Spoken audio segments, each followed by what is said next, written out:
বই the art of war, সানচু।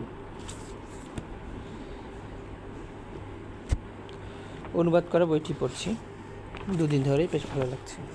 প্রথম দেখাতে এটি আমার কেন জানি মনে হলো না কিনলেই আমি ব্যর্থ, তো কিনলাম, পড়া শুরু করেছি। এখন 34 পৃষ্ঠায় আছে।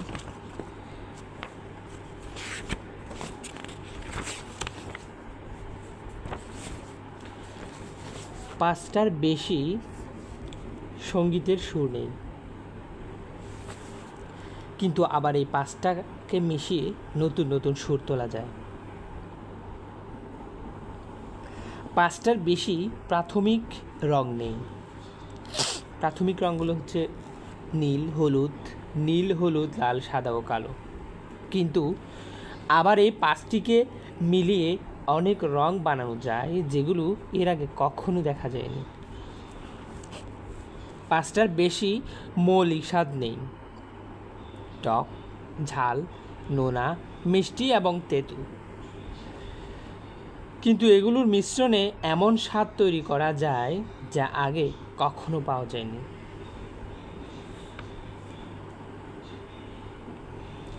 সৈন্যদের আগমনের রূপটা হচ্ছে প্রবল স্রোতের জলধারার মতো, যে স্রোত পাথরকেও সরিয়ে দিতে পারে। সৈন্যদের আগমনের রূপটা হচ্ছে প্রবল স্রোতের জলধারার মতো, যে স্রোত পাথরকেও সরিয়ে দিতে পারে। একটা ভালো সিদ্ধান্ত একটি বাজ পাখির আক্রমণের মতো। একটা ভালো সিদ্ধান্ত একটি বাজ পাখির আক্রমণের মতো। সে শিকারকে আক্রমণ করে এবং শেষ করে দেয়। ক্ষমতা হচ্ছে একটি বাঁকা ধনুকের মতো, যেটা তীরটির নিক্ষেপের অপেক্ষায় আছে। এই অপেক্ষা থাকা তীরটি হচ্ছে সিদ্ধান্ত। ক্ষমতা হচ্ছে একটি বাঁকা ধনুকের মতো, যেটা তীরকে নিক্ষেপের অপেক্ষায় আছে। এই অপেক্ষায় থাকা তীরটি হচ্ছে সিদ্ধান্ত। অর্থাৎ ক্ষমতা সমান ধনুক, আর তীর মানে হচ্ছে সিদ্ধান্ত। কি চমৎকার! যুদ্ধের ডামাডোলে মনে হবে তোমার সেনাদলের বিশৃঙ্খলা চলছে। আসলে এই বিশৃঙ্খলার মধ্যেই শৃঙ্খলা রয়েছে।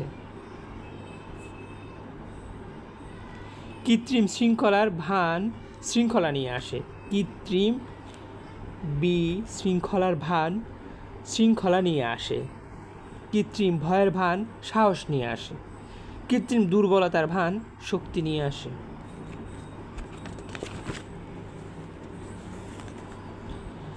শৃঙ্খলার ভান করে শৃঙ্খলা ঢাকার বিষয়টি হলো ঠিকমতো সৈন্যদের উপভোগ করা। ভয় পাওয়ার ভান করে শক্তি লুকিয়ে রাখা বা গোপন শক্তির প্রকাশ। শক্তিকে দুর্বলতার আড়ালে লুকিয়ে রাখতে হলে কিছু কৌশলগত কাজ করতে হয়।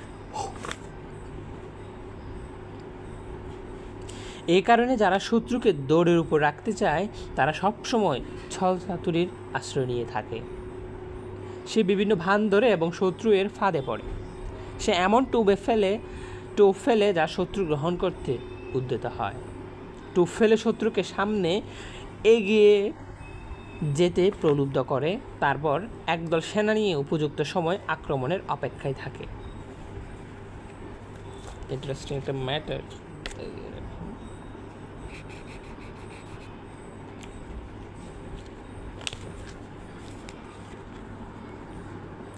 একজন ঝানু যোদ্ধা সমন্বিত শক্তির প্রভাবের দিকে তাকিয়ে থাকে। সেখানে কোনো ব্যক্তিগত সেনাগিরি তেমন প্রয়োজন পড়ে না। এজন্য উপযুক্ত সেনাদেরকে বাছাই এবং তাদের সমন্বিত শক্তিকে ব্যবহারের সক্ষমতার উপরই নির্ভর করে। সে যখন তার সমন্বিত শক্তি ব্যবহার করে, তার সৈন্যদল হয়ে পড়ে একটি ঘূর্ণায়মান গাছের গুড়ির মতো। একটা গাছের গুঁড়ি বা পাথরের বৈশিষ্ট্য হলো এরা সমতল জায়গায় স্থির থাকে, ঢালু জায়গায় দ্রুত গড়িয়ে পড়তে পারে। এটা যদি চার কোণা হয় তাহলে স্থির থাকে, কিন্তু গোলাকার হলে নিচের দিকে গড়িয়ে পড়ে। আচ্ছা, এভাবে ভালো যোদ্ধা তৈরি করার মাধ্যমে এই শক্তি সংহত হয়, যাদের মুভ করলে এই গতি লাভ করে, এবং যেন 1000 ফিট পাহাড় থেকে উঁচু পাহাড় থেকে একটি পাথর গড়িয়ে পড়ছে।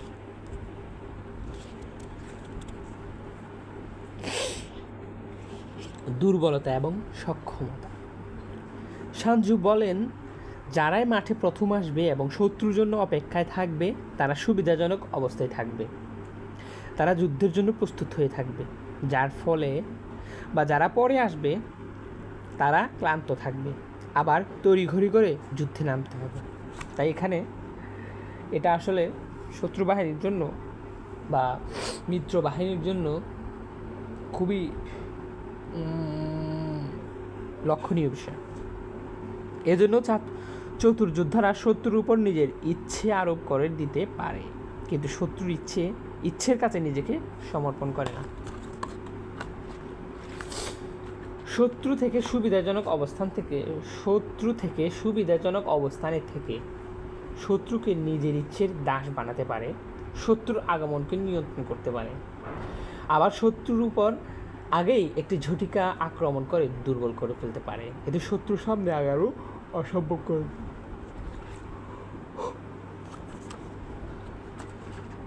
যদি তোমার শত্রু আরামে থাকে তাহলে তাকে বিরক্ত করো, যদি পর্যাপ্ত রসদ থাকে তাহলে তার রসদ বন্ধ করো, যদি খুব নিরাপদ জায়গায় ক্যাম্প করে তাহলে তাকে সেখান থেকে বের করে আনো। এমন জায়গায় আক্রমণ করো যেখানে শত্রু খুব তাড়াতাড়ি ডিফেন্ড করতে আসবে, এবং এমন জায়গায় খুব দ্রুত সৈন্য সমাবেশ করো যেখানে শত্রুরা প্রত্যাশা করেনি।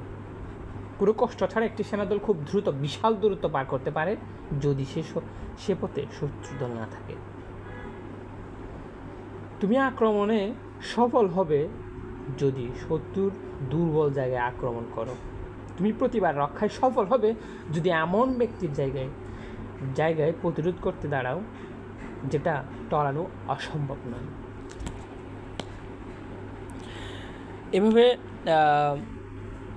ভিডিও অন করে পড়লে যেটা দেখা যায়, আসলে পড়ার মধ্যে পূর্ণ মনোযোগটা আসে না।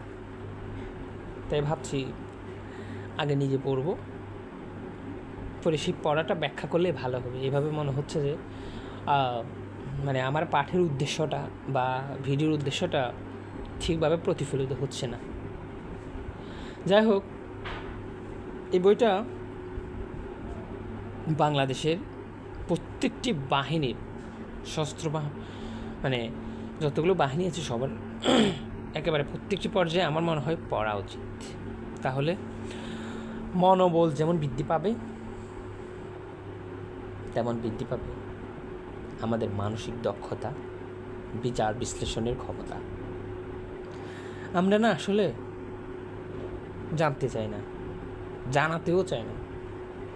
এ কারণে এখনও আমাদের এগিয়ে যাওয়া বা আমাদের সমরাস্ত্র অর্থাৎ যে প্রতিরক্ষা কৌশলটা এখনও ঠিক অন্যান্য দেশের মতো এগিয়ে যায়নি। আর অবকাঠামো প্রাতিষ্ঠানিক অদক্ষতা, দুর্নীতি, নানান সমস্যা তো আছেই, যা পথ চলতে প্রতি পরতে আমরা টের পাচ্ছি। সম্প্রতি ঘটে যাওয়া বিমান দুর্ঘটনা, যা আমাদেরকে চোখে আঙ্গুল দিয়ে দেখিয়ে দেয় আমাদের পার্শ্ববর্তী দেশ আসলে তাদের কৌশলগুলো যে খাটাচ্ছে, আমি সেই বিষয়গুলো এই বই পাঠ করতে করতেই বুঝতে পারছিলাম। আজ আর কথা না বলি, পড়ুন, জানুন। সময় হলে দ্য আর্ট অফ ওয়ার বইটি পড়তে পারেন। অনেকে সাজেস্ট করেছেন ইংরেজি অনুবাদটি পড়তে। আমি প্রথমে বাংলা পড়ছি, নেক্সট ইংরেজিটাও পড়ব ইনশাআল্লাহ। Thank you.